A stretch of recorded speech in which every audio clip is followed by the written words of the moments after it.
Hello, everybody. It's Gary Stuckey with Real Music. On today's episode, I'm talking to the one and only Bobby Amaru, the lead singer of Saliva, talking about their brand new album coming out on September 8th. It's called Revelation. And we'll be talking about so much more. Had a great time talking to him. Great guy. Super nice. And I think you're going to love the album. The singles so far, pretty awesome stuff.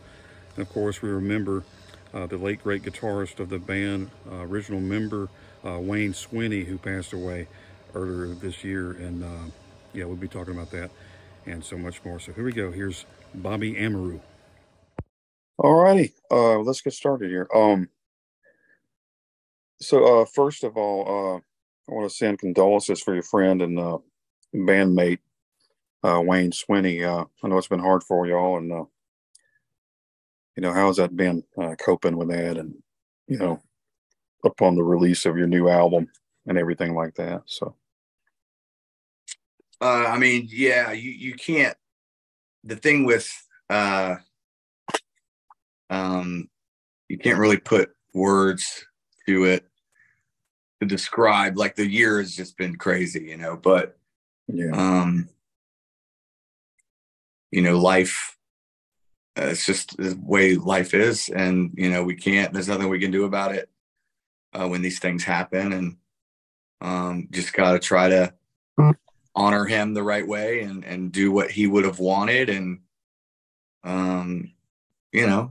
just try to pay tribute to who he was and continue that legacy, so. Right. Yeah, you gotta keep going. I know, and I know he's a big part of this album, right? He's on this album, and I'll know every time somebody listens to him, they'll be listening to him playing and everything. So I know that's a special thing for that to be his last recordings, right? Right. I challenged him a lot on this record with just trying different things, playing different ways, things that he hadn't done before. But he was super stoked about how it all came out. And you'll hear it when you listen to the songs and stuff. There's a lot of really, really cool guitar work all over this record. And he's a huge part of all that. So. Right. And of course, the new album, it's coming out September the 8th, right? Called Revelation. So how'd you come up with the title for that, Revelation? He came up with the title. I had a few ideas, and then he had this like dream Okay. where he was he just said he had a dream that we was talking about our last record, 10 Lives, and he was like, what about like Revelation, almost like a rebirth, kind of like a new beginning kind of thing, like one door shuts, a new one opens. And Right. I thought that was cool. It just kind of stuck with me. And it's funny because we had Revelation Man at the time and then he came up.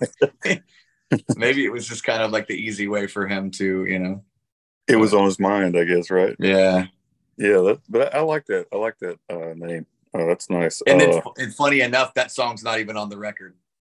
Of course. You can save it for later. Crazy. Or do you have songs that were left over that you will be releasing later? Would there, be something like that later? So we did like over 30 songs, and we narrowed it down to 12. And we have a whole covers record too that I think I'm going to release at some point, because some of the covers we did were really awesome, and I think he did some really, really cool stuff on them. So Awesome. Yeah, we'll probably start dropping some of those soon. Awesome. And this album, so how long ago was this album recorded, and how was the processes and everything back in the day? We started in 2020 when pandemic stuff kind of shut down. Like our idea was to record the record early on, and we were going to release it late summer of 2020. Yeah. Well, the pandemic kind of shut everything down, and we just like switched gears and started writing, and then we decided to put out the Every 20 Years EP, which we knew, or we worked on that, which came out in 2021. So, but we were writing the whole time.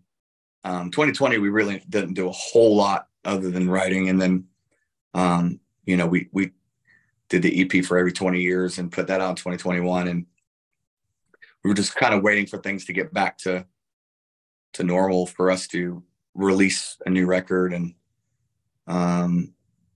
you know,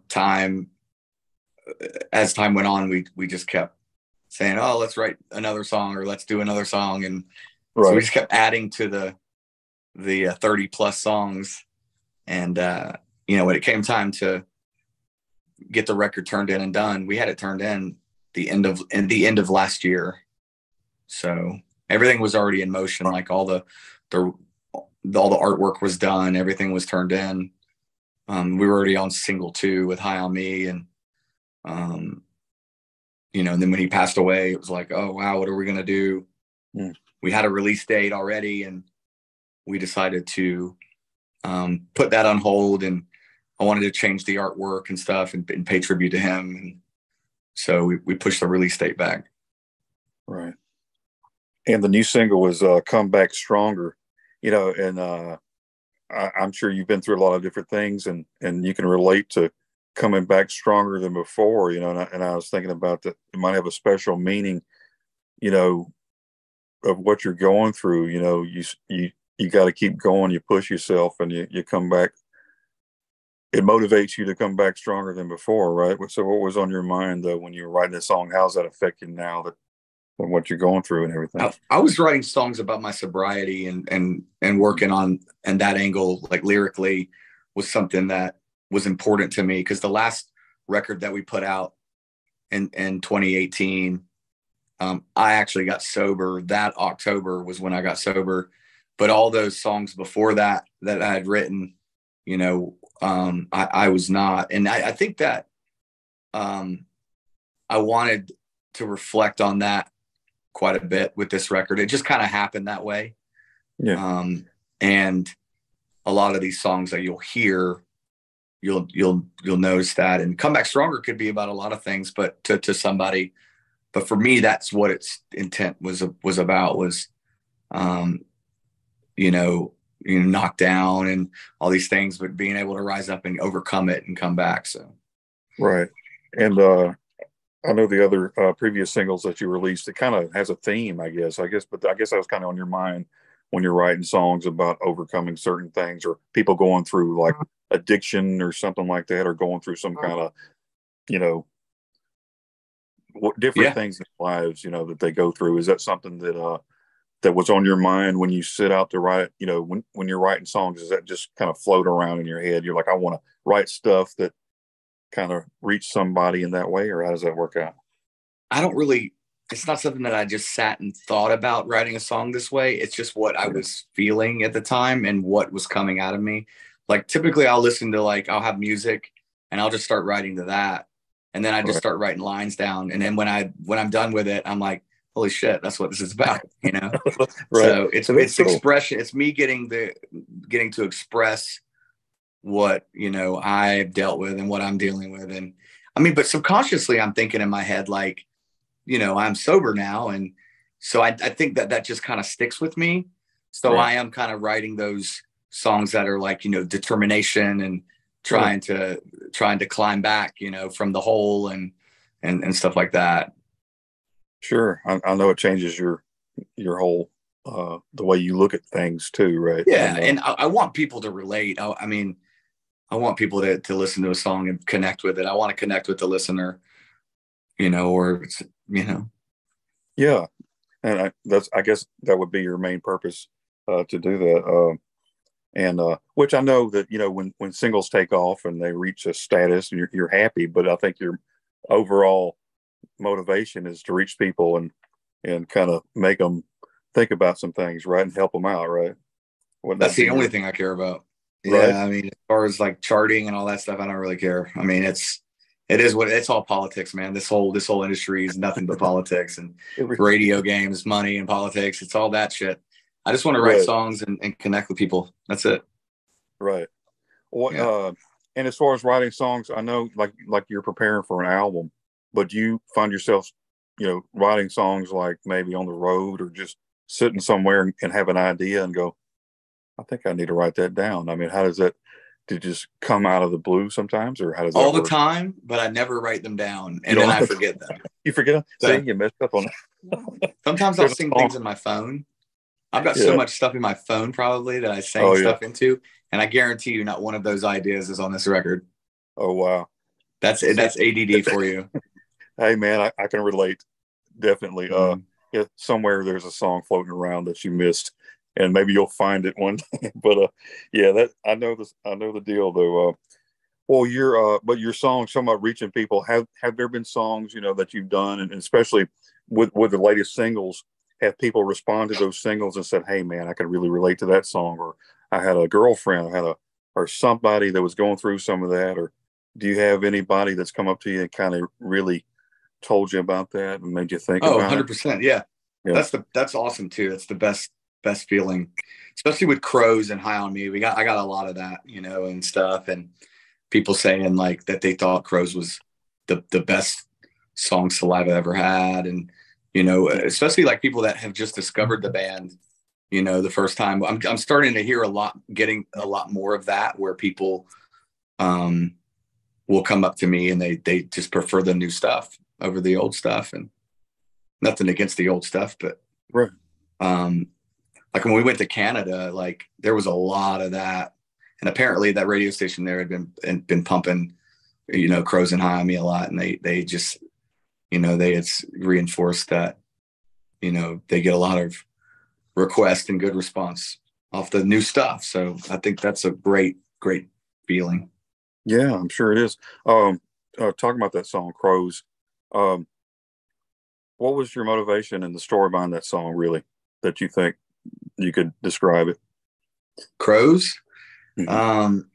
Well, that's like a song about a relationship, like somebody, you can't fix the person, right? And the person wants you to mold you to them, and all of their, their own demons and their things are dragging you down. And well, that's what I say, like, I'm not bowing to the crows inside your head. Like the things that you're dealing with, doesn't mean that I'm going to deal with it. I've got to find a way. I've got to find my way out. Yeah. Exactly. I can't fix you. Can't fix that person. That's all right. They got to fix themselves. Right. But you want to, there's always that. I want to fix the person, but. Yeah, I was just talking about that with somebody. It's like you always have that in the back of your mind that somehow maybe you can, but you realize, no, probably not. It's going to have to be up to them, and it's going to take a lot of convincing. But most people are kind of set in their ways, and that's how it is. Can't change. People don't change. I think people can become better humans and like do better, and by I think people can take strides to being a better person, but you can't change who somebody is. You can't change the way somebody thinks. You can't change, I see a lot of that with my past and things, and people I've encountered and stuff. So best thing that I do is try to be a good human, man, good father, and good to always take the high road. I always take the high road on stuff. And I just don't like negative shit. Negative shit's near me. I'm just like everywhere. Yeah, man, it's everywhere. It's toxic, man. People have too much toxic shit in their lives, and they, Yeah, and then they don't mind spreading it around. It seems like and making things worse. Kind of. Well, yeah. I mean, that's the number one priority. Number one priority is to drag you down into it. Gotta love it. Nobody wants to do anything alone. It's like people on drugs. They don't want to do drugs by themselves. Exactly. They will if they have to, but they don't want to. That's true. And and don't you know that music helps people? Music is like one of those universal things that helps people to relate and really sends a message to people. Don't you think so? When your song is out there, and you're like, yeah. That's the one thing that is crazy about this world, and you can take a room full of people, right? Whether it's an arena or say a big club that's got 1,000 people in it. And I always do this. I'm always thinking about this on stage sometimes. And I'll look at all of them out there And I'm like, I guarantee you, all you fucking people wouldn't agree on the same food or the same politics or the same this shit. You'll disagree on all this stuff, but you're here for the music. You're here for this rock and roll. You're here for that same thing. I think that's a wonderful thing, man. You don't have to like what this person likes. You don't have to like what they like, but you're all in the same room, respecting each other and having that respect and enjoying yourselves at a live rock concert. I think it's incredible. That's awesome. Yeah. And I think too many times, you know, when you bring in the political views in there and you hear different, you know, musicians or whatever talking about certain things, I know it divides fans and things like that. And I think sometimes you get too focused on that.